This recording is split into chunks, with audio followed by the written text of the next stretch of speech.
Hey guys, it's Bob here. I just did a video on Firehouse Technologies LED strobes for your unmanned aerial vehicle in order to satisfy the requirements to get your Part 107.29 certificate waiver. So I thought I would take a few minutes to talk a little bit more about getting that waiver. It's a very difficult thing to do, and there's a lot of people out there that are more than willing to take your money to help you do it, but I just want to cover a couple of things that might help you do it on your own. So the Part 107.29 certificate of waiver allows you to fly past civil twilight. It allows you to fly at night. And like all other certificates of waiver, they're pretty strict on their provisions, and they want to hear how you're going to take care of business. So while the application is pretty straightforward and the questions are pretty straightforward, to this date, less than 400 people out of thousands have gotten their approval. And like I said, there's a lot of people out there on the internet that are willing to help you get your CAL, your certificate of waiver, but it's going to cost you a lot of magic beans. Don't fall for it. Right now, the two exemptions most sought after are the daytime flight exemptions and then the flight in controlled airspace exemptions. And trust me, the flight in controlled airspace exemptions are even harder to get. I have not even tried, but I really don't have a reason to try at this point. So before I tell you the simple secret to getting your 107.29 waiver, let's go into what the FAA asks you with the 107.29 application process, and it's pretty straightforward. Let's start with A here.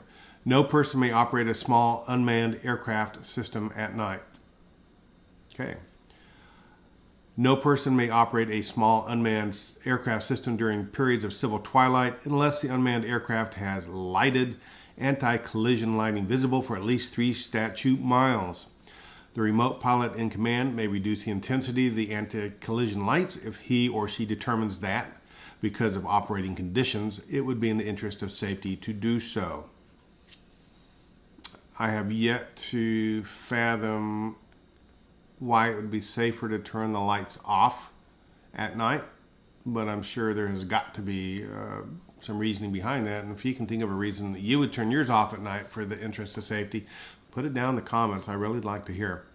C, for the purposes of paragraph B in this section, civil twilight refers to the following. Number one, except for Alaska, a period of time that begins 30 minutes before official sunrise and ends at official sunrise. Number two, except for Alaska, a period of time that begins at official sunset and ends 30 minutes after official sunset. So if you're flying in those time periods right now, you're actually violating FAA regulation because you need to have lighted anti-collision lighting visible at 3 statute miles. And number three, in Alaska, the period of civil twilight as defined in the Air Almanac. And I bet you that gets tricky in Alaska. So this all sounds easy, but hold up just a minute. The FAA has designed this to be just a little tricky to weed out those people who really aren't completely serious about the deal. They want you to be able to trip yourself up so they don't have to worry about you. It's called making the process just difficult enough so that those who are not determined enough, lazy enough, or aren't seeking out any help just won't get through it.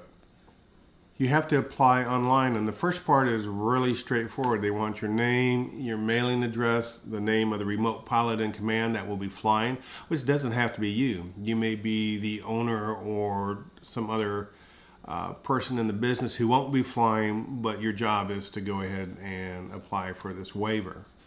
They also want to know what small unmanned aerial system you're going to be flying. I would list every single one you plan to do this with. And here is my first tip. I would make it a well-known system that the FAA has reason to be familiar with and already be a little bit comfortable with.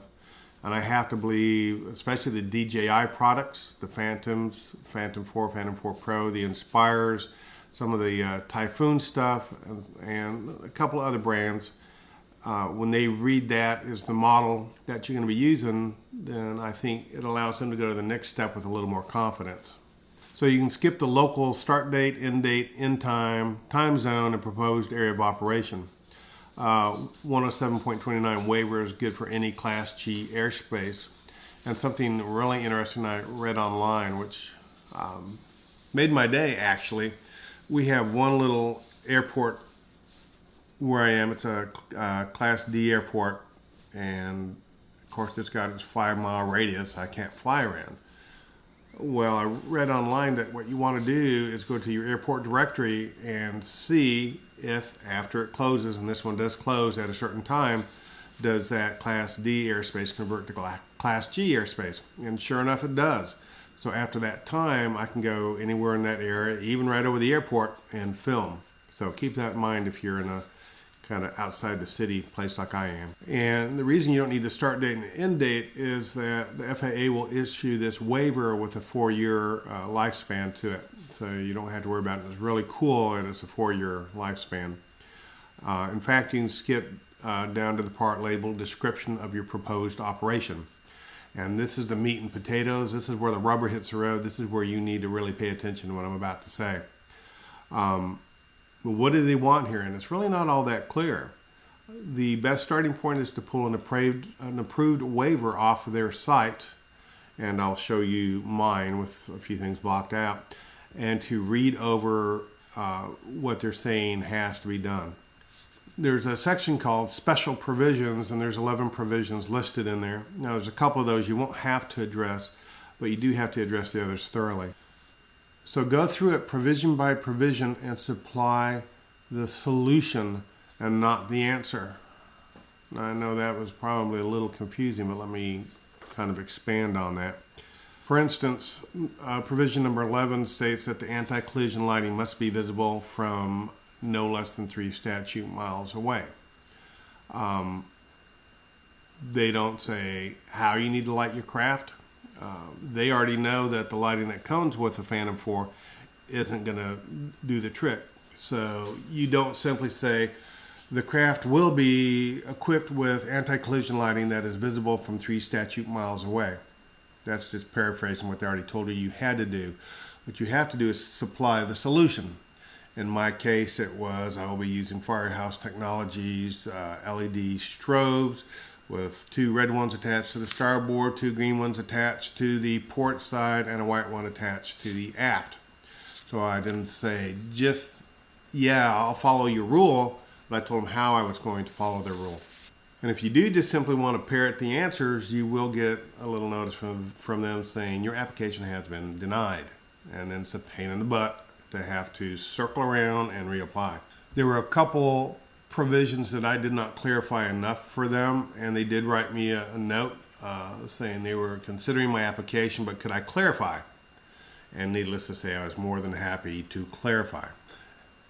And in so clarifying, it allowed me to kill 2 birds with 1 stone. It allowed me to address the anti-collision lighting. So let's take a look at this real quick. Number 1, they said the applicant must provide a method for the remote pilot to maintain visual line of sight during darkness. And I replied to satisfy this requirement along with requirements that the SUA be visible for a distance of up to 3 miles. The small unmanned aerial vehicle is equipped with Firehouse Technology strobe lighting, which is visible up to that distance. The top side of the craft will have a red strobe on the starboard side and a green strobe on the port side, which will be visible to any craft above it. Additional lights will be placed on the lateral sides of the craft with a red strobe to the starboard side and a green light to the port. There will be a white strobe light attached aft, which will enhance visual positioning of the SUA. As to the earthward side of the SUA, the LED lighting provided by DJI on the Phantom 4 Pro is adequate for anyone standing on the ground from the maximum altitude that the SUA would be at. So, in other words, and it's true, you're going up to the max of 400 feet unless you've gotten a waiver for that. And the LED lighting that does come with the Phantom 4 Pro is perfectly adequate for that. Of course, it has to be overhead, so if you're a half mile in front of yourself, you won't see that lighting, but that's where having the red and the green and the white strobes comes in handy. I also go on to say if the remote pilot in command deems further lighting would enhance safety, additional strobes are in inventory and can be quickly attached at appropriate points. After testing this out, I don't know why I would have to attach anything else. For anybody to be able to see this Phantom 4 from above or for me to be able to see it from the distance I'll be flying it at. The other point they wanted clarified was the following. Number 2, the applicant must provide a method by which the remote pilot will be able to continuously know and determine the position, altitude, attitude, and movement of their small unmanned aircraft. So I wrote to them, the remote pilot in command, along with the visual observer, which you must have, will ascertain the orientation of the craft by the placement of the strobes. If there are green strobe lights to the port side with red strobe lights to the starboard, then the SUA is headed away from the pilot. In addition, the remote pilot in command would be easily able to pick up the white strobe light at the aft of the SUA, confirming this orientation. If the remote pilot and or visual observer see the red strobes to the port side of the craft and the green strobes to the starboard side of the craft, they will know it is oriented towards the home direction. Now, they didn't call me out on that. I could see them calling me out on that because the red strobes will always be to the starboard side. And the green strobes will always be to the port side, even if the aircraft is... Okay, that was the sound of the garage door opening. My daughter came home from college and the dogs announced her arrival.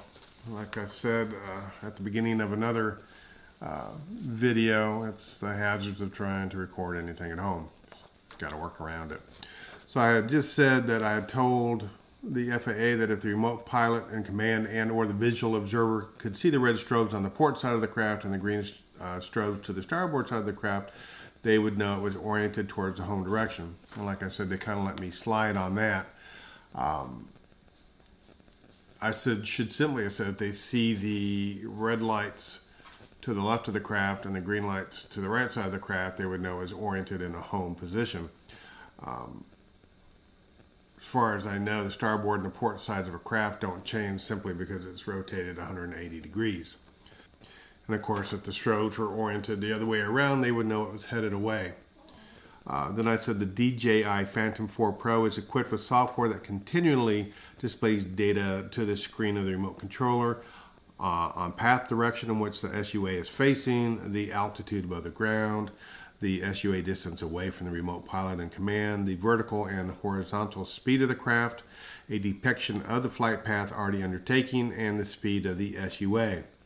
If this equipment was to suffer a loss of signal or even catastrophic failure of the controller, the DJI Phantom 4 Pro has a return to home feature which first elevates the SUA to the predetermined height and then will fly the craft home without assistance and will land it within a few feet of the takeoff point. As an afterthought, once I'd sent it in, I realized I probably should have put some information in there about the GPS that's built in that will land it within a few feet of where you take it off. But they were good with what I told them. So that allowed me to stress the application of the strobes in more than one of the provisions, how they would be helpful. And I'm sure most of them already know the abilities of the Phantom 4 to be able to take off on their own, to track themselves where they are, and to return home safely. But it's not what they know, they want to know what you know. Polonius may have remarked that brevity is the soul of wit, but with the FAA, brevity is the road to disaster. If you try and breeze through this or just gloss over the answers, don't even try. Kindly explain each point to them like they are your slightly dotty aunt who doesn't understand everything. Use your spell checker, have a friend check it over. Make sure it looks professional.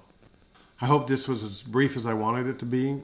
If you have any further questions concerning getting your Part 107.29 waiver, feel free to ask me questions. I'll get to everything that I can. I don't think you should have to obtain a lawyer to fill one of these out for you, and I especially don't think you have to pay $500 to $750, $500 to $750 to be more clear, to get this done. Now, yeah, the lawyers have to make their dough, and yeah, there's some lawyers out there that specialize in drone law, and thank God they're there. I'm sure at some time or another I'll use them. I just did not want to use them for this. I just started my business, which is called Far Reach Productions, LLC, and I don't have a lot of extra money to be thrown around, especially $750 to give to a lawyer. I wish I was so far advanced in getting so many jobs that I did, but I don't. So anyway, ask your questions in the comments. Be kind to each other, and I'll try to get back to as many of them as I can. Thanks for watching.